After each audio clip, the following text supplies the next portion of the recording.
Movie की शुरुआत आशा नाम की एक लड़की को दिखाने से होती है जो अपनी कहानी बता रही थी कि 5 साल पहले आने वाली सुनामी बहुत खतरनाक थी।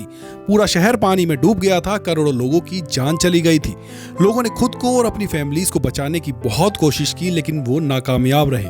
चंद गिने चुने लोग ऐसे थे जो उस वक्त ऊंची ऊंची बिल्डिंग्स की छतों पर चले गए, जिस वजह से उनकी जान बच पाई। उन्हीं लोगों में से एक लड़की शामिल थी जिसका नाम था आशा। वो काफी उदास थी, फिर भी हिम्मत करके वो उठ खड़ी हुई। पिछले 5 सालों से आयशा एक तबाह हुई बिल्डिंग में रह रही है जो सुनामी में डूबे हुए शहर के बीचों बीच थी। बिल्डिंग में उसके अलावा और कोई भी नहीं रहता। बिल्डिंग की छत पर वो आती है।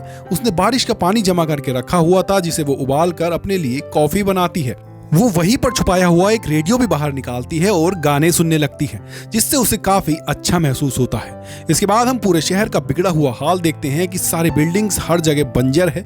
अब इन हालात में आशा के पास सबसे बड़ा मसला पानी का था, क्योंकि अगर यहाँ पर बारिश ना हो तो पीने के लिए पानी की काफी दिक्कत होती थी।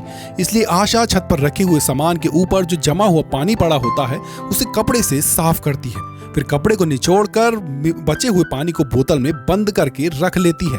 इस तरह वो अपने पीने के लिए पानी इकट्ठा करती है, पर इसे भी वो छुपा के रखती थी, क्योंकि यहाँ पर सामान ना होने की वजह से बहुत सारे ऐसे लोग थे जो लुटेरे बन चुके हैं। आयशा के पास जितनी बोतल बचती रहती थी वो उन सबको डायरी में नोट कर लेती है। इसके बाद वो आसपास की जगह को दूरबीन के जरिए देखने लगती है। अचानक एक पूरी बिल्डिंग पानी की वजह से नीचे गिरकर डूब जाती है, और ऐसे करते करते बहुत सारा शहर पानी में डूब गया था। अब जब उसने नीचे पानी में देखा तो वहां एक बॉक्स था जो पानी में तैर रहा था। आशा सोचती है कि इसमें जरूर जरूरत का सामान होगा, इसलिए अब वो नीचे वाले घर में आ जाती है जो कि पूरा पानी में डूबा हुआ था। पर यहाँ से आशा उस बॉक्स पर पिन मारकर उसे अपनी तरफ रस्सी के सहारे खींचने लगती है, लेकिन पानी में जो मछलियां थीं उनमें से उस बॉक्स को वो पकड़ लेती हैं। इसलिए आशा जब उसे खींच नहीं पाती तो वो आगे की तरफ हो जाती है। तब टूटी हुई जगह की वजह से उसे चोट लग जाती है, पर अभी भी वो हिम्मत नहीं हारती। पूरा जोर लगाकर बॉक्स को वो अपने पास खींचने लगती है, और आखिरकार बॉक्स उसे मिल ही जाता है। आशा ने जब बॉक्स को खोलकर देखा तो अंदर एक शराब की बोतल के अलावा और कुछ नहीं था, जिसे वो लेकर ऊपर आ गई थी। उस शराब से वो अपनी चोट साफ करने लगती है। शाम को जब वो बैठी थी तो उसे कुछ दूरी पर कुछ आवाजें आने लगी। उसने जब दूरबीन के जरिए देखा तो कुछ लुटेरे खाने की तलाश में थे, और वो इसी बिल्डिंग की तरफ आ रहे थे, जिन्हें देखकर वो अपना सारा सामान इस कूड़े वाले कचरे के नीचे छुपा देती है। फिर खुद भी एक कमरे में जाकर छिप जाती है जो उसने अपने लिए एक महफूज जगह बनाई हुई थी। जैसे लुटेरों का ग्रुप यहाँ पर आया, बिल्डिंग के हर एक घर को वो चेक करने लगते हैं, लेकिन उन्हें यहाँ पर कोई खास चीज नहीं मिलती। उन लुटेरों में एक बच्चा भी शामिल था जो आसपास गोलियां चलाने लगता है। इस वजह से आशा काफी डर जाती है, लेकिन खुद को काबू करने के लिए वो अपने पास्ट की अच्छी यादों में चली जाती है, जिनमें वो अपनी छोटी बहन को देखती है जब ये दोनों बहनें एक साथ थीं। कुछ देर के बाद जब लुटेरे वहां से चले गए तो आशा भी बाहर आ जाती है, क्योंकि रात हो गई थी। इसके बाद वो सो जाती है। हर रात आशा को एक डरावना सपना आता था, जिसमें वो अपनी फैमिली को डूबता हुआ देख रही थी, लेकिन चाहकर भी वो उन्हें नहीं बचा पाती। अगले दिन वो जब सोने लगी तो अचानक उसी बिल्डिंग में आवाजें आने लगी। इसलिए वो टॉर्च लाइट लेकर हर जगह चेक करती है, लेकिन उसे वहां कोई नहीं मिलता। पर उसे कहीं ना कहीं शक था कि कुछ तो गड़बड़ जरूर है, मतलब कोई यहाँ पर चोरी छुपे आ गया है। इसलिए वो हाथ धोकर साबुन को वहीं छोड़कर अंदर चली जाती है। पर तभी यहाँ एक छोटी बच्ची आ गई थी जो उस साबुन को उठा लेती है। तभी यहाँ पर आशा भी आ जाती है, जिसने उस बच्ची को देख लिया था। इससे पहले वो बच्ची को पकड़ती, वो ही आशा को मारकर यहाँ से भाग गई। एक दूसरी जगह पर जाकर वो छुप गई थी। सुबह आशा उस बच्ची को ढूंढने के लिए निकली तो उसने देखा कि वो बच्ची दूसरे कमरे में सोफे पर सोई हुई है। आशा बस उसे देखती है, कुछ करती नहीं, ताकि उसकी नींद खराब ना हो, और अपना खाना बनाने के लिए चली जाती है। कुछ देर के बाद हमने देखा कि उस बच्ची ने आशा के कमरे से बहुत सारा सामान चोरी किया हुआ है, जिनमें से उस बच्ची को आशा और उसकी छोटी बहन की तस्वीर भी मिलती है। बच्ची अभी उन तस्वीरों को देख ही रही थी कि तभी आशा यहाँ पर फिर से आ जाती है। आशा उससे वो तस्वीर तो खींच लेती है, लेकिन बच्ची खुद यहाँ से भाग जाती है। आशा को कुछ समझ नहीं आ रहा था कि आखिर अब मैं इस बच्ची का क्या करूं, लेकिन फिलहाल के लिए वो इस बात को अपने दिमाग से निकाल देती है। बच्ची अभी भी नीचे वाले कमरे में थी जहाँ बहुत सारा पानी भरा हुआ था। आशा को भी क्योंकि उस बच्चे पर तरस आ रहा था तो उस बच्ची के लिए नूडल्स बनाकर नीचे लेकर आती है। पता नहीं बच्ची ने कब से खाना नहीं खाया होगा। यही सोचकर आशा उसे नूडल्स देने लगती है। बच्ची आशा से नूडल्स नहीं लेती, इसलिए वो उन्हें वहीं रख के ऊपर कमरे में चली जाती है, जिसके बाद बच्ची उन्हें खा लेती है। अब अगले दिन वो बच्ची शुक्रिया के तौर पर आशा को वो सारा सामान लौटा देती है जो उसने आयशा के कमरे से चुराया था। बच्ची खाने में आशा की नकल कर रही थी, मतलब नूडल्स कैसे खाने हैं, कैसे ऊपर करना है, जो देखकर आशा भी काफी हंसने लगती है क्योंकि काफी सालों से उसने किसी से बात नहीं की थी। तो फिलहाल तो वो बच्ची से कोई भी बात नहीं करती और रात में अपने ही कमरे में उस बच्ची का बिस्तर भी अपने साथ लगा देती है। पर बच्ची को नींद नहीं आ रही थी और वो रोने लगती है। वो कहती है कि मुझे अपने मॉम डैड की बहुत याद आ रही है, जो देखकर आशा पहली बार उससे बात करती है। वो कहने लगती है कि तुम घबराओ नहीं, हम तुम्हारी मॉम डैड को ढूंढ लेंगे। तभी यहाँ बच्ची भी उससे बात करती है, कहती है कि मेरा नाम हाई है। जिसके बाद अगली सुबह आशा और आई दोनों छत पर जाती हैं। खेलते खेलते बच्ची दरवाजे की लॉक पर लगी टैप पेटी को हटा देती है, जिससे देखते देखते दरवाजा बंद होकर पूरा लॉक्ड हो गया था, जिसका मतलब था कि ये दोनों छत पर ही फंस गए हैं। जो देखकर आशा काफी परेशान होने लगती है। असल में इस दरवाजे का लॉक खराब था, इसलिए आशा ने लॉक पर टेप पट्टी लगाई हुई थी, लेकिन पट्टी के हटने से लॉक लगा और ये दोनों छत पर फंस गए। अब आशा को परेशान देखकर हाई एक तार लेती है और उसकी मदद से दरवाजे को खोल देती है।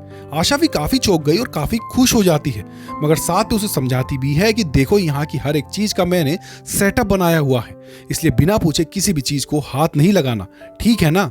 और हाँ, यहाँ पर शोर भी बिल्कुल मत मचाना, वरना यहाँ पर लुटेरे आ जाएंगे। यहाँ पर हाई आशा को कहती है कि हमें यहाँ से निकलना चाहिए, आखिर हम कब तक यहाँ पर रहेंगे? यहाँ रहना किसी खतरे से खाली नहीं है। लेकिन इसके लिए तो वो साफ मना कर देती है। कुछ देर के बाद आशा ने नोटिस किया कि जो खानदानी नेकलेस मैंने पहना हुआ था वो मेरे गले से गायब है। तो वो काफी परेशान हो गई, हर जगह उसे ढूंढने लगती है। उसे ये लगने लगता है कि वो जरूर हाई ने ही चुराया है। इसलिए जब इस बारे में आशा हाई से पूछती है तो उसे काफी बुरा लगता है। वो कहती है कि आशा मुझे चोर समझ रही है। वो उससे नाराज हो गई। बिना कुछ कहे अपना सारा सामान लेकर दूसरे कमरे में वो शिफ्ट हो जाती है। सुबह को आशा देखती है कि हाई पीने वाला पानी कपड़े धोने के लिए खराब कर रही है। इसके अलावा भी उसने कई और सारी चीजें खराब कर दी थी क्योंकि वो नाराज थी।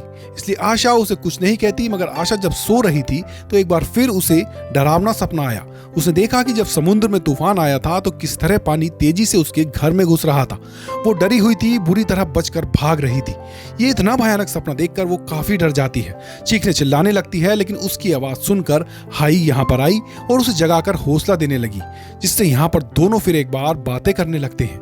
यहाँ आयशा हाई को समझाती है कि यहाँ पर कैसे कैसे रहना है। सबसे पहले वो कहती है कि पानी को कम से कम इस्तेमाल करना है, मतलब पीने वाले पानी को अलग और कपड़े धोने वाले पानी को अलग कम इस्तेमाल करना है। साथ ही बिजली से भी दूर रहना है और रेडियो को भी ऊंची आवाज में नहीं सुनना है, क्योंकि आवाज सुनकर लुटेरे यहाँ पर आ सकते हैं। यहाँ पर हाई आयशा से एक कमरे के बारे में पूछती है जो पिछले काफी वक्त से बंद था। इस पर आशा उसे बताती है कि इस कमरे में बहुत गंदी बदबू आती है, तो तुम गलती से भी इसे मत खोलना। अब बदबू क्यों आया करती थी ये बात आशा उसे नहीं बताती।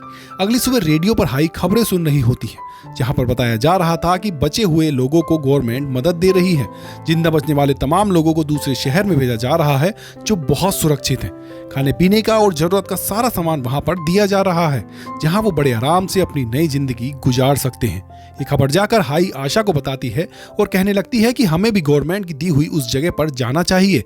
लेकिन आशा एक बार फिर साफ साफ मना कर देती है। ये सुनकर हाई को बहुत बुरा लगा और वो आशा को डरपोक कहने लगती है। वो कहती है कि तुम हालात का मुकाबला क्यों नहीं कर सकती? क्यों तुमने यही सोचा हुआ है कि तुम हमेशा यहीं पर पड़ी रहोगी? लेकिन जब आशा ने फिर से मना कर दिया तो हाई अकेले ही वहां पर जाने का फैसला करती है और अब वो प्लास्टिक की बोतल्स को आपस में जोड़कर उस जगह पर जाने के लिए अपने लिए एक नाव तैयार करने लगती है, जो देखकर आशा उसे समझाती है कि देखो, इस बिल्डिंग से बाहर निकलना खतरे से खाली नहीं है, क्योंकि पानी में शार्क्स और ज्यादा खतरनाक किस्म की मछलियां भी हैं। साथ ही वो जगह भी बहुत दूर है जहां तुम जाना चाह रही हो। वहां पहुंचते पहुंचते खाने पीने की जरूरत का सारा सामान खत्म हो सकता है। पानी में हम रास्ता भी भूल सकते हैं। ये सुनकर हाई उसे एक फेयर गन दिखाते हुए कहती है कि ये देखो, मेरे पास ये है, इसके जरिए मैं अपनी हिफाजत कर सकती हूँ। फ्लेयर गन देखकर आशा काफी घबरा गई। वो हाई से गन को छीनते हुए कहती है कि गलती से भी इसे चला मत देना, वरना इसकी आवाज सुनकर लुटेरे यहाँ पर आ सकते हैं। अब क्योंकि आशा ने हाई के साथ काफी बुरा बर्ताव किया था, तो कुछ देर के बाद वो उससे माफी मांगते हुए उसे प्यार से समझाती है। वो कहती है कि देखो, मेरी बात सुनो, आज से पहले कई बार मैंने यहाँ से निकलने की कोशिश की है, लेकिन मैं कभी भी कामयाब नहीं हो पाई।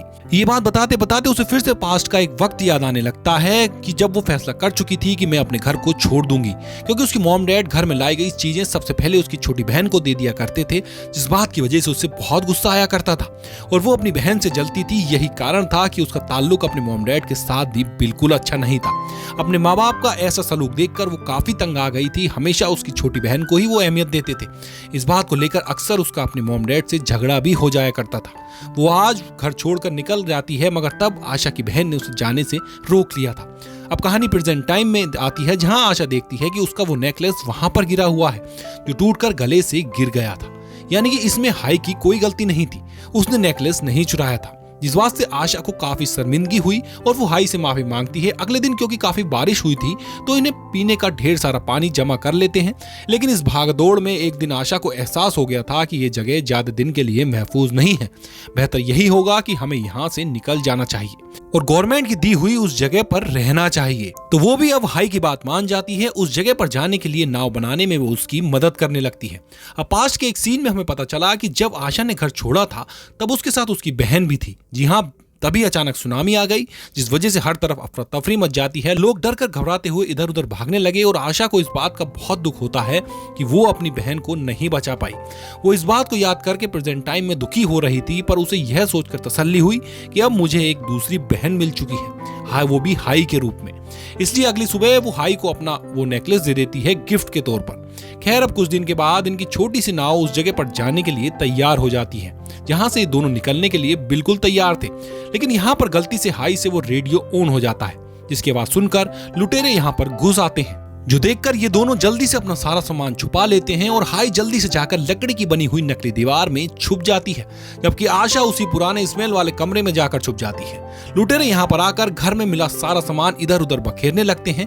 वो खाने पीने के सामान जो उन्हें मिल रहे थे वो उन्हें अपने पास रख लेते हैं। इसी दौरान नकली दीवार में छुपी हुई हाई भी उन्हें मिल जाती है। लुटेरे उनसे पकड़ लेते हैं, जिस वजह से वो चीखने चिल्लाने लगती है।